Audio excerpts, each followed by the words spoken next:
واقعہ حضرت خالد بن ولید رضی اللہ عنہ قسط نمبر 182 اپنا اسلامک اسٹوڈیو۔ معزز ناظرین، یہاں آمنے سامنے کی لڑائی تھی اور رومی بڑھ چڑھ کر حملے کر رہے تھے۔ لشکر چونکہ پیش قدمی کر رہا تھا، اس لیے سپہ سالار نے اس کے بائیں پہلو کی حفاظت کے لیے ایک زیادہ نفری کا دستہ بائیں طرف بھیج رکھا تھا جو لشکر کے ساتھ ساتھ پیش قدمی کر رہا تھا۔ لشکر اور اس دستے کے درمیان خاصا فاصلہ تھا۔ عمرو بن عاص نے دیکھا کہ رومی صحیح معنوں میں بہادری سے لڑ رہے ہیں اور ان کے قدم اکھاڑنے میں کچھ مشکل پیش آئے گی۔ سپہ سالار اس کوشش میں تھے کہ لشکر میں جانی نقصان کم سے کم ہو اور زخمی بھی کم ہو۔ انہوں نے قاصد کو دوڑایا کہ وہ بائیں پہلو والے دستے سے کہے کہ آگے جا کر عقب سے رومیوں پر حملہ کرے۔ وہ زمین نشیب و فراز والی تھی، کچھ علاقہ جنگلاتی تھا اور کچھ چٹانی ٹیکریاں وغیرہ بھی تھی۔ بائیں پہلو والا دستہ پیغام ملتے ہی بڑی تیزی سے آگے بڑھا اور اپنے آپ کو رومیوں سے چھپاتے ہوئے آگے گیا اور پیچھے مڑا، اور رومیوں کو اس وقت اس دستے کی موجودگی کا علم ہوا جب مجاہدین کے اس دستے نے ان پر شدید حملہ بول دیا تھا۔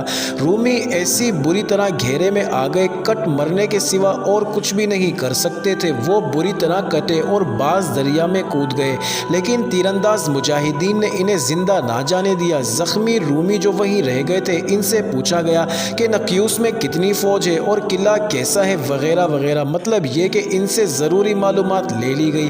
پتہ چلا کہ وہاں فوج کی خاصی تعداد صرف موجود ہی نہیں بلکہ لڑنے کے لیے بالکل تیار ہے۔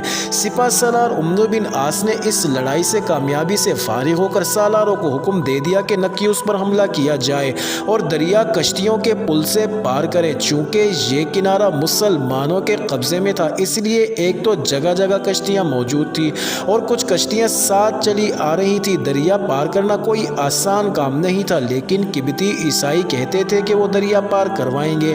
دریا تو پار کیا جا سکتا تھا، لیکن خطرہ کچھ اور تھا، وہ یہ کہ رومی فوج نقیوس سے نکل کر کنارے پر آ جاتی اور اس کے تیر انداز کشتیوں پر دریا میں ہی مجاہدین پر تینوں کا می برسا دیتی اور اس طرح بمشکل آدھا لشکر دوسرے کنارے تک پہنچ سکتا۔ اس خطرے کے پیش نظر بندی بھی کرنی تھی جو سپہ سالار نے کر دی تھی، لیکن خطرہ موجود تھا۔ بہرحال خطرہ مول لینا ہی تھا اور عمرو بن عاص خطرہ مول لینے میں ہی شہرت رکھتے تھے۔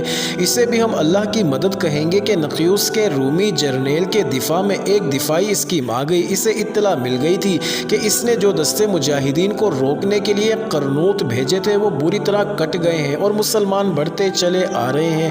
جرنیل نے اپنے جونیئر کمانڈروں کو بلایا، اب ان مسلمانوں کو روکنا اور زیادہ ضروری ہو گیا ہے۔ جرنیل نے کہا، اگر ہم نے انہیں نہ روکا تو آگے جا کر ان کا لشکر چھوٹے چھوٹے قصبوں اور دیہاتوں کو تیغ کرتا جائے گا اور لوگ ان کی اطاعت قبول کر لیں گے۔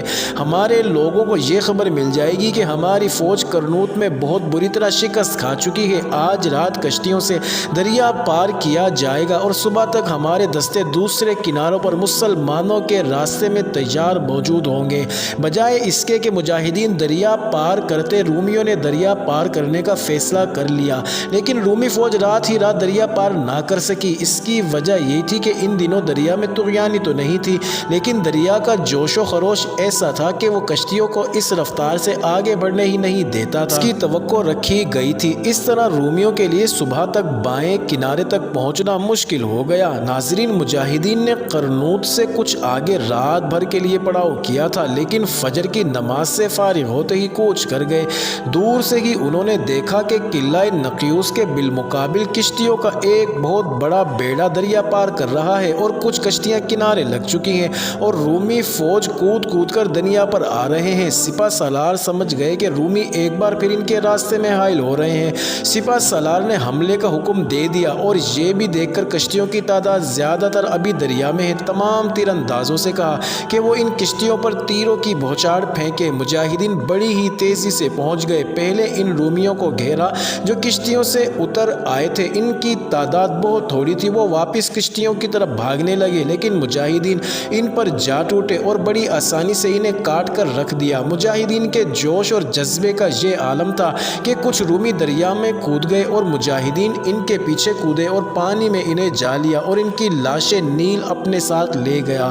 تیر اندازوں نے تو ان کشتیوں پر جو ابھی آ رہی تھی تیروں کا مسلح دھار می برسا دیا۔ اب مجاہدین ایسے جوش میں آئے کہ وہ دریا میں کود گئے اور تیر کر ان کشتیوں کشتیوں تک پہنچنے کی کوشش کرنے لگے۔ تاریخ نویس حنا نکیوس اسی شہر کا رہنے والا تھا۔ تاریخ میں اس کی تحریر آج بھی موجود ہے۔ وہ لکھتا ہے کہ مسلمانوں کے اس جذبے اور اس جوش و خروش کو دیکھ کر رومی سپاہیوں نے تو گھبرانا تھا ہی، خود جرنیل حوصلہ چھوڑ بیٹھا اور اس نے اپنی کشتی کے ملاحوں سے کہا کہ وہ کشتی کا رخ اسکندریہ کی طرف کر دیں۔ یہ سب تو معلوم ہی ہے کہ نیل کا رخ اسکندریہ کی طرف ہی تھا۔ بائیں کنارے پر پہنچنے والے رومی تو کٹ گئے اور مجاہدین کشتیوں پر تیر برسانے لگے تو کشتیاں پیچھے کو مڑنے لگی یا دریا کے رحم و کرم پر چھوڑ دی گئی اور رومیوں کا بری طرح نقصان ہوا۔ رومیوں نے دیکھ لیا کہ ان کا جرنیل بھاگا جا رہا ہے۔ اس کے بھاگنے کی خبر سب تک پہنچ گئی اور رومی نکیوس والے کنارے کی طرف جانے کی بجائے اسکندریہ کی طرف رخ کر گئے، لیکن مجاہدین کے تیروں نے انہیں جانے نہ دیا۔ شاید ہی کوئی رومی ہوگا جس کے جسم میں مجاہدین کا تیر نہ اترا ہوگا۔ تاریخ میں یہ بھی آیا ہے کہ کئی ایک رومی فوجیوں نے کشتیوں میں ہی کھڑے ہو کر ہاتھ اٹھا دیے اور چلا چلا کر کہنے لگے کہ انہیں کنارے کی طرف آنے دیا جائے۔ وہ ہتھیار ڈال رہے تھے۔ معلوم نہیں سپہ سالار عمرو بن عاص نے ایسا حکم کیوں دیا کہ ہتھیار ڈالنے والے رومیوں کو قیدی بنانے کی بجائے انہیں قتل کروا دیا جائے۔ سپہ سالار کے حکم سے تمام لشکر کشتیوں پر سوار ہوا۔ کچھ اپنی کشتیاں تھیں اور باقی رومیوں کی کشتیاں پکڑی گئی تھی۔ ان سے دریا پار کیا گیا اور لشکر نکیوس شہر میں بلا مزاحمت داخل ہو گیا۔ وہاں کوئی فوج نہیں تھی۔ شہریوں نے بتایا کہ 1.5 دستہ شہر میں موجود تھا جو اسکندریہ کی طرف بھاگ گیا۔ ناظرین، عمرو بن عاص اپنی پیش قدمی کے راستے میں ہر مزاحمت اور ہر رکاوٹ کو کم سے کم کرنے کی کوشش میں تھے۔ انہوں نے اپنے ایک سالار شریک بن سمی کو بلایا اور کہا کہ وہ کم سے کم مجاہدین کو ساتھ لے جائیں اور بھاگنے والے اس رومی دستے کو جہاں کہیں وہ پہنچ چکا ہے ختم کر دیں یا ہانک کر واپس لے آئیں۔ معلوم ہوتا ہے عمرو بن عاص کو یہ پتہ نہیں چل سکا تھا کہ اس رومی دستے کی نفری کتنی ہے۔ ان کا خیال یہ ہوگا کہ وہ ڈر کر بھاگ رہے ہیں، اس لیے تھوڑے سے مجاہدین کے آگے ہتھیار ڈال دیں گے، لیکن کوئی اور ہی صورت پیدا ہو گئی۔ سالار شریک نے مجاہدین کی مختصر سی جماعت کے ساتھ ان رومیوں کو راستے میں ہی جا لیا۔ رومیوں نے پلٹ کر دیکھا کہ یہ تو بہت تھوڑے ہیں۔ انہوں نے اپنے بکھرے ہوئے ساتھیوں کو پکار پکار کر اکٹھا کر لیا اور ان مجاہدین کو گھیرے میں لے لیا۔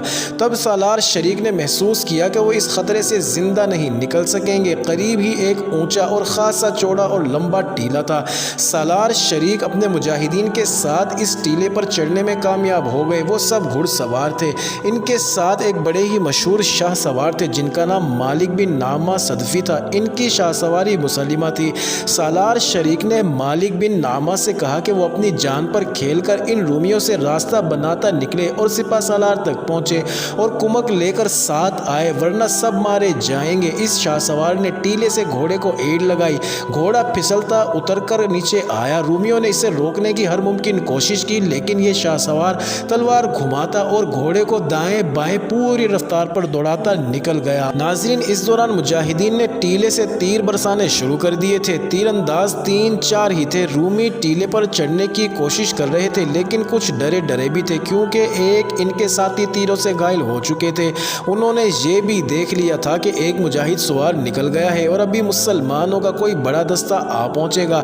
اس خیال سے وہ بھاگ نکلنے کی فکر میں بھی تھے۔ شاہ سوار مالک بن نعمہ ہوا سے باتیں کرتے اپنے لشکر میں پہنچے اور سپہ سالار کو بتایا کہ اپنے مجاہدین کس طرح گھیرے میں آ گئے ہیں۔ سپہ سالار نے ذرا سا بھی وقت ضائع نہ کیا اور کمک کو دوڑا دیا۔ سالار شریک اور ان کے مجاہدین نے بڑی ہی جان بازی سے رومیوں کا مقابلہ کیا۔ کچھ رومی ٹیلے پر چڑھ گئے تھے، انہیں تلواروں اور برچھیوں پر لیا اور اتنی دیر میں کمک پہنچ گئی۔ رومی بھاگ نکلے، لیکن کمک نے ان کا تعاقب کیا اور ان میں سے ایک کو بھی زندہ نہ رہنے دیا۔ زندہ وہی رہے جو چند ایک بھاگ نکلنے میں کامیاب ہو گئے تھے۔ نیل کے کنارے وہ ٹیلہ آج بھی موجود ہے اور وہ سالار شریک کے نام سے موسوم ہے اور آج بھی اس ٹیلے کو قوم شریک کہتے ہیں۔ معزز ناظرین، جاری ہے اگلی ویڈیو کس نمبر 183 میں دیکھنا مت بھولیے گا۔